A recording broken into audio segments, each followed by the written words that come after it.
some of the leaders that you've mentioned. Of course, I saw what the Honorable Kamket said, and also the Honorable Oscar Sudi. The truth is that we know now that they understand that this thing, it is irreversible now. The damage that this government has done to its own reputation is irreversible. They know that there is very little that can be done between now and 2027 to reverse the fortunes of this regime. So you can see that they have become irritated, agitated. The young Kenyans on social media have succeeded in getting under their skin. If you go to a function and speaker after speaker is only talking about social media and curtailing the freedoms of the young people, lecturing us about respecting other people, and yet these are some of the vilest politicians on the mic.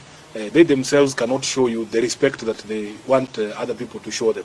So for me, it is the clearest indication, and I want Kenyans to take confidence in the strength of our constitution to defend itself. Nobody can stand somewhere and tell us they will manufacture another president for 24 years. It will not happen. Honorable Kamket should be told. It will not happen. This is not 1980. This is not the generation that they used to sell fear to. The Kenyan of today is a Kenyan who understands the constitution, their rights. They know for a fact that you cannot impose yourself on Kenyans. I am telling you, the only way for any elected leader to win re-election is to do the things you promise to do for Kenyans, is to make the lives of Kenyans better. Now that they understand that it is going to be impossible for them to deliver on any of the promises that would make Kenyans look at them favorably, they are now openly threatening to violate the constitution and the rights of Kenyans and to try and force themselves upon the people. As a person who was in the campaigns in 2022, when we were being backed by a sitting president, these are not strange pronouncements. They are very familiar, because there are people in our camp who used to speak the way Kina Kamket are speaking and telling the country, oh, hii kitu imeenda, oh, there's nothing you can do, tutanyorosha wewe, hatuwezi kuachia mwizi. But I'm telling you, with the sort of anger that Kenyans have, the day a Kenyan is given a ballot paper like this, once he crosses against your name and puts it in the ballot box, that's the end of the day. That's the end of everything. So I want to assure Kenyans that this chest stamping should not scare anybody. Just come out and express yourself. Speak, because these constitutional freedoms that we enjoy, they were very hard fought. They were fought for by blood and sweat. You know, you can see that there's a lot of nostalgia from the old Kanu hawks to go back to those days where you could just abduct someone and throw them into a prison without trial. But at least that was the law then. It was legal. There was a law that backed that detention without trial. But that law does not exist anymore. The constitution now requires that if you arrest somebody, you have to produce them to court within 24 hours and charge them. And you have to demonstrate to the magistrate why you need to hold them in custody.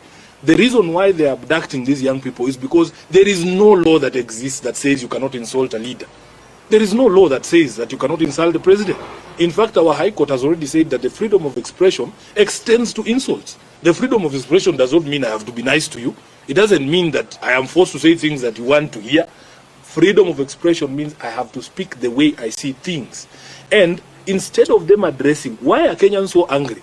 How did we get here? Because after the president was elected in 2022, by all accounts, William Ruto was one of the most popular politicians in the country.